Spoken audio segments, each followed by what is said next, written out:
L'Hopitals rule is most calculus students' favorite little unit. Not even unit, but lesson.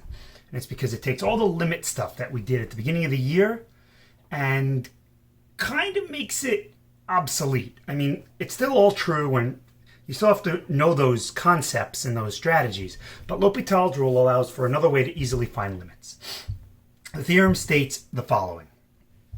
If f and g are differentiable on an open interval, except at the point where you're taking the limit, and the limit of the numerator and denominator both go to 0 or to one of the infinities, either positive or negative, and it could be either one, like the numerator could go to one and the denominator go to the other, and the limit as x approaches that value is of the derivatives, the ratio of the derivatives exists, or the left and or right hand limits, rather the left and right hand limits are both positive infinity, then to take the limit, we simply differentiate the numerator, differentiate the denominator, and take the limit of that.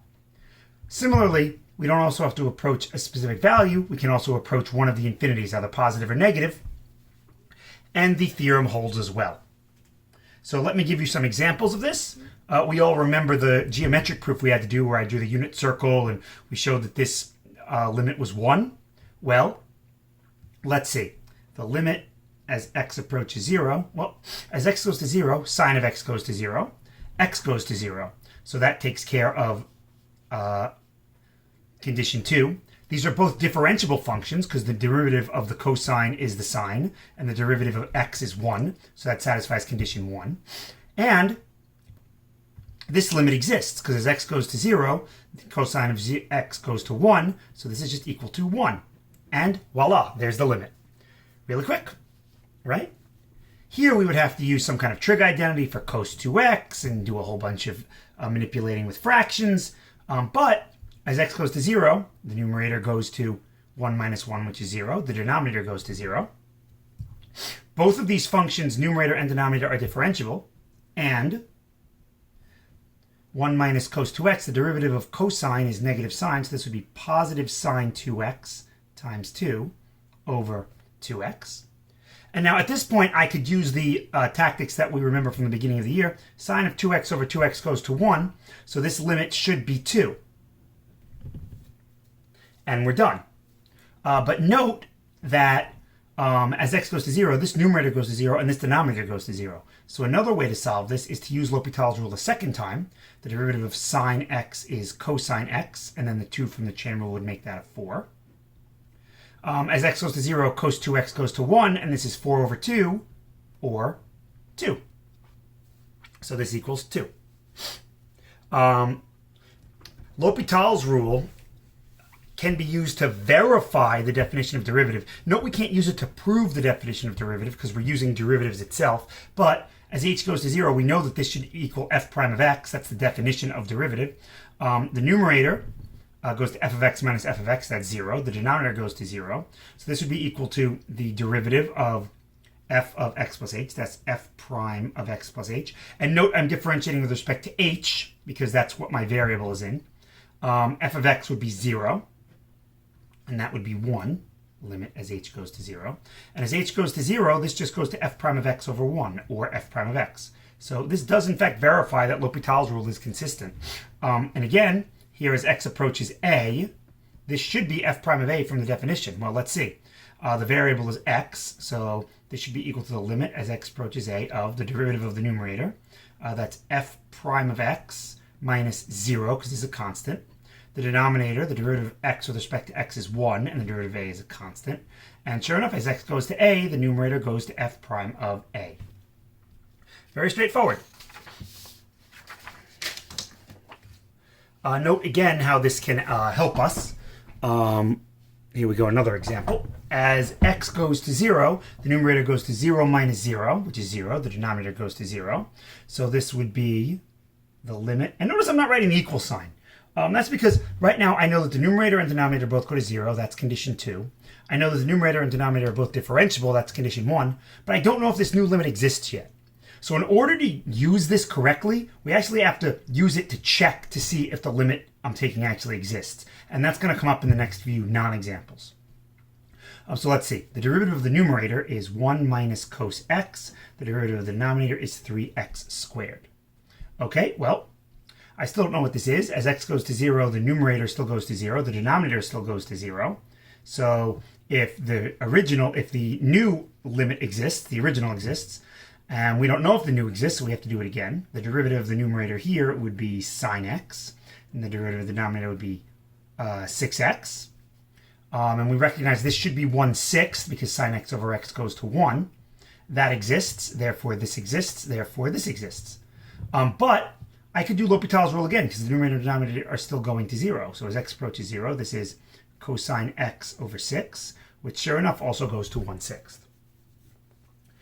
So some non-examples. You cannot use this when the numerator or denominator both don't go to either 0 or an infinity. So here as x goes to infinity, e to the negative x goes to 0, so the numerator goes to 0, but the denominator goes to 4. Because x goes to infinity, e to the negative x goes to 0, but the denominator goes to 4, so we can't use L'Hopital's rule here.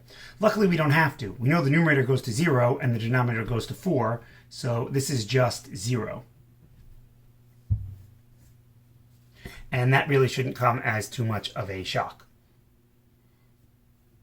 Another way we could do this, we could multiply the numerator and denominator each by e to the x. Then the numerator would be 2. The denominator would be 4e to the x plus 1. And as x goes to infinity, 4e to the x goes to infinity. So the denominator gets infinitely large. The numerator stabilizes at 2, and we go to 0. So again, you still have to remember the concepts we learned from the beginning of the year as far as limits are concerned. But L'Hopital's rule can help in various situations. Non-example 2 discusses why we need to ensure that that third condition is true. So as x goes to 0, the numerator goes to 0 plus 0, which is 0. The denominator goes to 0. So L'Hopital's rule would say that if this limit exists, or is infinity or negative infinity, then so is the original. Well, I'm so sorry. This should have been going to infinity. That should have been going to infinity. So then as x goes to infinity, the numerator goes to infinity. X gets infinitely large, and sine x just bounces between negative 1 and 1. And the denominator goes to infinity. So this goes to infinity over infinity. Here, once I try and use L'Hopital's rule, the numerator continues to bounce back and forth with cosine, and the denominator goes to 1. This limit does not exist. So I cannot use L'Hopital's rule. This violates condition number 3 of L'Hopital's rule. L'Hopital's rule. So we can't use L'Hopital's rule, so we have to define this limit a different way. So the limit as x approaches infinity of x plus sine x over x. So we still have to remember what we learned at the beginning of the year, because we do run into scenarios where L'Hopital's rule fails for one reason or another. I can rewrite this as x over x plus sine x over x. That's the limit as x approaches infinity of 1 plus sine x over x. And if we remember from the squeeze theorem, sine x over x will go to 0 as x goes to infinity. So the original limit exists, which is important, and is 1. Because when I try to use L'Hopital's rule, the resulting limit doesn't exist. So when you have a situation where the resulting limit doesn't exist and is not infinity or negative infinity, then I can't use L'Hopital's rule. And that's what condition 3 says. So just a little sidebar, we can now use L'Hopital's rule to come up with a nice limit representation for the second derivative. So this is, in fact, a way to define the second derivative. It's the derivative of the derivative. But using L'Hopital's rule, I can actually prove that this limit equals the second derivative. So as h approaches 0, this approaches f of x, this approaches f of x, and this approaches f of x. So 2f of x minus 2f of x is 0, and h squared would approach 0. So let's attempt to use L'Hopital's rule. If we use L'Hopital's rule, then the numerator would become, remember we're differentiating with respect to h, f prime of x plus h times the derivative of the inner function, which is 1, plus f of x minus h times the derivative of the inner function with respect to h, which is negative 1.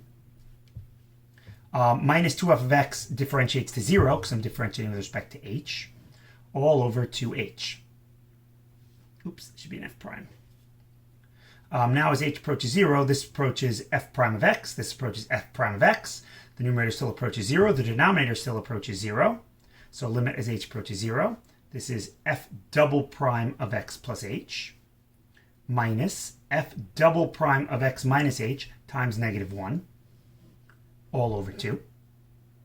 As h approaches 0, this approaches the second derivative of f. This approaches the second derivative of f. So this is 2 f double prime of x over 2, which is f double prime of x, QED. You will never have need to use this limit equation, this limit expression for the second derivative, because we have all of our nice product rules and chain rules and whatnot, but it's still interesting to note that the second derivative can in fact be represented by a limit. With that said, L'Hopital's rule can be applied in scenarios that are not initially apparent. So we have several other indeterminate forms other than 0 over 0 and infinity over infinity, such as infinity times 0. And one way to remember this is an indeterminate form is to think of infinity and 0 as reciprocals. If I'm multiplying infinity times 0, that would be the same as if I had divided infinity times 1 over infinity or infinity over infinity. Divided by. Notice that when we divide, we keep change flip, and it's easy to think that 1 over infinity acts like, acts like 0. So since 1 over infinity acts like 0, infinity times 1 over infinity would be infinity over infinity. So infinity times 0 is an indeterminate form. Multiplying anything by 0 is 0, but multiplying anything by infinity is infinity. So the way to handle this is to use the fact that multiplication is just division, written a different way. So let's look at the limit as x approaches 0 from the right. This first term goes to 0. This second term goes to negative infinity, and I have a 0 times infinity situation. So, So I will actually rewrite this, limit as x approaches 0 from the right, of ln x over 1 over rad x. Note that I kind of use the keep change flip, or the multiply by the reciprocal. I don't know why I put that in quotes, but the multiply by the reciprocal definition of multiplication the other way. So if you were given this expression, multiplying by the reciprocal would bring the rad x up into the numerator, and we would have this original expression. Equality works both ways. So now that I've done this, the numerator is now approaching negative infinity. The denominator is now approaching infinity. We can try L'Hopital's rule. The derivative of natural log of x is 1 over x. This is x to the negative 1/2. So that would be negative 1/2 x to the negative 3/2. And now we can simplify this because we have separate terms of x. So this would be equal to the limit as x approaches 0. This is 1 over x, and then I can keep change flip again, and the negative 1/2 would become negative 2, and the x to the negative 2/3 would just become x 3/2 rather, would become x to the positive 3/2.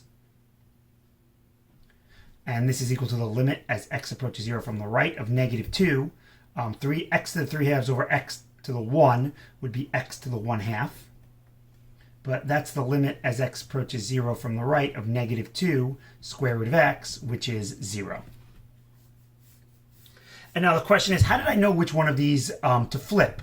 And the answer is experience. When you do enough of these, you get a sense. But just to give you an idea of why I didn't flip the natural log, differentiating powers, even when they're in the denominators, are still just powers. This is really just x to the negative 1/2 in the denominator. But note what happens if I try to flip the natural log instead. I would have x to the 1/2 from the square root, and then I have 1 over ln x. And when I tried to use L'Hopital's rule with this, I would get the limit as x approaches 0 of, well, this would be 1/2 x to the negative 1/2. But then this is the same thing as ln x to the negative 1. So this would be negative ln x to the negative 2, or negative 1 over ln x squared. And you notice this expression in the denominator got worse. There's no way I can cancel the x's. 90% of the time when you're dealing with something with an ln x, you don't want to flip the ln x because it just makes the expression more complicated when you take the derivative. So if we were to continue trying to do this, it would not work. We would wind up just using L'Hopital's rule indefinitely, unfortunately. Okay, here we have the limit as x goes to negative infinity. X squared goes to infinity. E to the x goes to 0, so I have another infinity times 0 situation. So I will rewrite this as limit as x approaches negative infinity, and I have to figure out which one of these to flip. If I keep change flip, I can do e to the x over x to the negative 2 and see what happens with that. Because x to the negative 2 in the denominator is the same as x squared in the numerator. And if we try and do L'Hopital's rule here, note what happens. We get limit as x approaches negative infinity. The derivative of e to the x is e to the x, and I've now got negative 2x to the negative third. And then I could try doing it again, because both the numerator and denominator are going to 0. And if we do that, we wind up with 6x to the negative fourth. And I hope you realize by now that this exponent is going to get more and more negative, and this process is never going to end.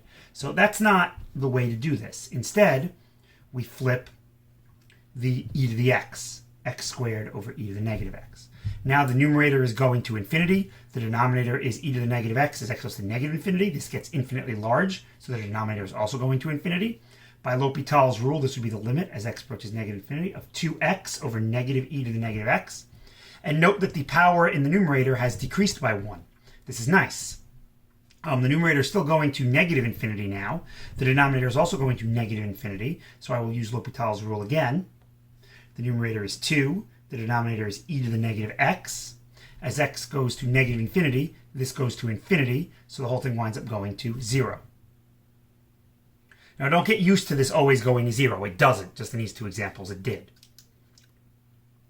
But yeah, so you see how making your choice here does matter. Another indeterminate form is infinity minus infinity. And the way that we deal with this is we get it into one of the previous forms. Namely, we kind of factor out an infinity. And when we do that, this then kind of acts like infinity times 0. And then I can just flip one of them to get the original L'Hopital condition. So here we have the limit as x approaches infinity of x minus x ln x. This is going to infinity. This is going to infinity. So what we can do is we can rewrite this as x times 1 minus ln x. Now this is going to infinity on the outside, and on the inside, ln x is going to infinity. So 1 minus ln x is going to negative infinity. So at this point, I really don't have anything else that I need to do. As x goes to infinity, this gets infinitely large. And as x goes to infinity here, 1 minus negative infinity is going to be like a negative infinity. This is not a L'Hopital scenario, believe it or not. None of these go to 0. It's not infinity times 0. So I don't know how to handle this, but once I factor out the x, it becomes obvious. X goes to infinity. Ln x goes to infinity. 1 minus ln x would go to negative infinity. And something getting infinitely large times something getting infinitely large negatively is just negative infinity. And this is because x goes to infinity and 1 minus ln x goes to negative infinity. So there's not even a L'Hopital's rule to be dealt with here. Here, on the other hand, there is. So here, as x goes to infinity, once again, we can factor out the x, and we get, because this goes to infinity times 1 minus infinity, so that's infinity minus infinity. So that's x times e to the 1 over x minus 1. X goes to infinity. This goes to 1, and 1 minus 1 is 0. So this is going to infinity times 0, so now I've got to flip one of these. So I will flip and see what happens when I flip this term. Why? Well, because if I flip this in the denominator, it's going to become x to the negative 1. And as we saw before, when I use L'Hopital's rule, the exponent will then become a negative 2, a negative 3, a negative 4, a negative 5, and it might not work very nicely. So let's try flipping this and see what happens. And if you're like, well, that looks more complicated, I probably shouldn't, you're right. But let's just see what happens. This is this, and then this would be 1 over e to the 1 over x minus 1 as x goes to infinity. This is going to infinity. This is going to 1 over 0, which increases without bound. So that's infinity. So then using L'Hopital's rule, this would be the limit as x approaches infinity. The x becomes 1 from L'Hopital's rule, and the denominator, yikes. I'm going to rewrite this as e to the negative x minus 1 to the negative 1, this denominator. So that would be negative e to the 1 over x minus 1 to the negative 2 times the derivative of the inner function, which is e to the 1 over x. Then by the chain rule, I've got to differentiate 1 over x, and that's negative 1 over x squared. And this is already looking like a huge mess. I hope you realize that.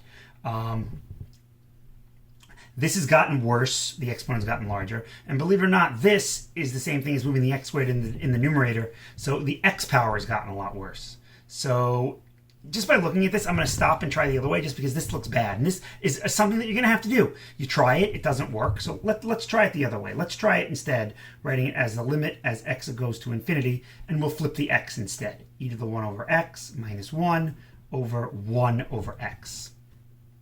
Okay, then by L'Hopital's rule, this is the limit as x approaches infinity. The derivative of the numerator is e to the 1 over x times the derivative of 1 over x. And you might be noticing something. The denominator, I have to take the derivative of 1 over x. Well, that's nice, because then that's just the limit as x approaches infinity of e to the 1 over x, which is 1. So I wouldn't go about doing it this way. And again, how did I know that? I just tried. All right. This one we are familiar with. You can always multiply by the conjugate over the conjugate, and we know how to do that. But the other way to handle this, interestingly enough, is to factor out an x, as we've been doing. This is the same thing as take out an x squared, and this is 1 minus 8 over x on the inside, minus x. And then the square root of x squared is the absolute value of x. So I'm going to infinity, that's just x. 1 minus 8 over x minus x. And now I can factor out this x, and I get rad 1 minus 8 over x minus 1. And now I can try and set this up by flipping one of these things, and I will once again flip the x because it is a simpler expression. And I note that when I take the derivative of the numerator, there's an 8 over x on the inner function I'll have to differentiate, and I'm hoping that derivative cancels out with the 1 over x. So by L'Hopital's rule, this numerator, notice, is going to 0, because this goes to 0 and 1 minus 1 is 0. The denominator goes to 0, so this would be the derivative. So what is the derivative of the numerator? So this is this whole thing to the 1/2. So that's 1/2 this whole thing to the negative 1/2 times the derivative of the inner, which is 8 over x squared. And then the derivative of the denominator is 1 over x squared. So the 1 over x squareds cancel. The 8 and the 2 become 4. And then this would be the limit as x approaches infinity, if we clean this up a little bit. Negative 4 over square root of 1 minus 8 over x. As x goes to infinity, this goes to 0. This whole thing is negative 4. And if you check it with the way that we did it at the beginning of the year, which I'm not going to do because this video is getting long enough as it is, you'll see that you also get negative 4. And just as a reminder, the way we did it at the beginning of the year is we multiplied the numerator and the denominator by the square root of 8x squared, like that. And then what we wound up doing is multiplying afterwards by 1 over rad x squared over 1 over rad x squared to check for negligibility. And in this case, these are just equal to 1 over x because we are going to infinity. So that's just a very quick reminder there. The last three indeterminate forms don't seem like it at all. They are 0 to the 0, infinity to the 0, and 1 to the infinity. And when you go, well, why is that? Why are those indeterminate forms? Well, 0 to the 0, we have to ask ourselves, the numerator is getting closer to 0, so the whole expression should be getting closer to 1. But the base, sorry, not the numerator, the exponent. But the base is getting closer to 0, so the whole expression should be getting closer to 0. So what has the more significant pull on the value? Is it the base 0 going to 0, or is it the exponent 0 going to 1? Similarly here, the expression is going to infinity, so it's because the base is going to infinity, it seems like the whole thing should go to infinity, but the exponent is going to 0, so it seems like the whole thing should be going to 1. So does this go to infinity or 1? And then 1 to the infinity doesn't seem to make sense. That seems like it should just be 1. But remember, this, we're saying the base is going to 1. So it's not exactly 1. It's like 1 point something something something. And if you raise 1 point something something something to an incredibly large power, it blasts off to infinity. And if you raise like 0.9998 or something very close to 1 on the left to a very large number, it shoots down to 0. So that's why this is a indeterminate form. And the way to handle this is to get logarithms involved. So you might remember this. We defined this last year and this year to be e. And now we can actually show it. If we don't take this as the definition and instead define e in some other way, then we can prove this using L'Hopital's rule. Note that either this or something else has to, though, be defined as e. Otherwise, we wind up with some kind of circular reasoning. So with that said, what we're going to do is we are going to rewrite this expression and compose the function with the e to the natural log function. And remember that e to the x and natural log of x are inverses, so really these would cancel and give me the original expression. And the reason we do this is because then in the first exponent, I can bring this exponent outside. And then you'll notice in the power, this x is going to infinity, this goes to 0, and ln1 is 0. So this is going to infinity times 0, which is an indeterminate form. So from there, since that's going to infinity times 0, we can rewrite this as ln of 1 plus 1 over x over 1 over x. The numerator is going to ln1, which is 0. The denominator is going to 0. So I can use L'Hopital's rule. So this would be the limit as x approaches infinity. And if you go, well, the limit's being used on e, not on the exponent. If you remember, since e is a continuous function, I can pull the limit inside. So if you want, instead of writing it this way so that it's clearer, we can actually say that the limit is in the power, because e to the x is a continuous function, so you can just pull the limit inside. So then this would be e to the limit as x approaches infinity. We use L'Hopital's rule. The derivative of ln of blah is 1 over blah times the derivative of blah winds up being times negative 1 over x squared. And the derivative of the denominator winds up being negative 1 over x squared, and those cancel. Limit as x approaches infinity of this expression is just 1, so this whole thing is equal to e to the 1, or e, which is how we define it. So if we don't define it that way, we can prove it using this. All right? Almost done, I promise. Last one. So this is the limit as x approaches 0 from the right of x to the x squared. So as x approaches 0, x approaches 0, and x squared approaches 0. So this is a 0 to the 0 scenario. So once again, this is the same thing as the limit as x approaches 0 from the right of e to the ln x to the x squared. Well, that would be the limit as x approaches 0 from the right of e to the x squared ln x. Well, as x approaches 0 from the right, x squared approaches 0, ln x approaches negative infinity. I have a 0 times infinity situation. So I will rewrite that as e to the ln x over 1 over x squared. Again, I'm not going to move the ln x in the denominator because differentiating 1 over ln x is kind of a pain. As x goes to 0 from the right, the numerator goes to negative infinity. The denominator goes to infinity. So I will use L'Hopital's rule. And again, I can always pull the limit inside to do that. If we use L'Hopital's rule, the numerator goes to 1 over x. That's the derivative of ln x. And the denominator, this is the same thing as x to the negative 2. So that would be negative 2 times x to the negative 3. We can rewrite that limit as x approaches 0 from the right of 1 over x times x cubed over 2 negative. That would be the limit as x approaches 0 from the right of negative x squared over 2, because the x's cancel. As x approaches 0, then this thing approaches 0, so we get that this limit is in fact 1. So x to the x squared actually goes to 1. And that is, very, very quickly, L'Hopital's rule. And you can see why a lot of students like it. It simplifies the process of finding so many limits. Now, it doesn't eliminate everything you learned at the beginning of the year again, but the rational functions that we looked at where you factored kind of eliminates those. Finding conjugates a lot of the time, it eliminates a lot of the negligibility arguments you don't have to use anymore. So this video was a little long, I know, But tomorrow in class, we will just practice using it on various problems, and I hope that you appreciate it. And with that, this gets the Cetron Little Seal of Approval.